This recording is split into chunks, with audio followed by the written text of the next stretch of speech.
ភាពរីករាយនៃព្រះរាជពិធីបុណ្យអុំទូកនៅខេត្តបាត់ដំបងថ្ងៃទី1មានបងប្អូនជាច្រើនបានទៅលេងកម្សាន្តព្រះរាជពិធីបុណ្យអុំទូកបណ្ដែតប្រទេសសំពះព្រះខែនិងអកអំបុកនៅខេត្តបាត់ដំបងបាននាំមកនូវភាពសប្បាយរីករាយនិងបរិយាកាសអធិកអធមដល់ប្រជាពលរដ្ឋក៏ដូចជាភ្ញៀវទេសចរជាតិនិងអន្តរជាតិតាមបណ្ដារមណីយដ្ឋាននានាបានរៀបចំយ៉ាងស្រស់ស្អាតនិងមានសណ្ដាប់ធ្នាប់រួមទាំងការប្រគំតន្ត្រីនិងសម្ដែងសិល្បៈនៅតាមបណ្ដោយដងស្ទឹងសង្កែដើម្បីទទួលភ្ញៀវទេសចរ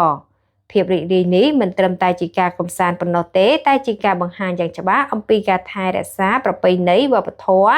ដ៏សម្បូរបែបរបស់ខ្មែរក្នុងលក្ខណៈជាមហាគ្រួសារខ្មែរតែមួយក្រោមម្លប់សន្តិភាព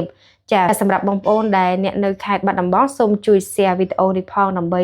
ចាឲ្យភ្ញៀវជាតិនិងអន្តរជាតិជាច្រើនបានមកចូលរួមទស្សនានៅខេត្តចាបាត់ដំបងផងតេតតទៅនឹងព័ត៌មាននេះក៏បានបញ្ចប់សូមអរគុណសូមជម្រាបលា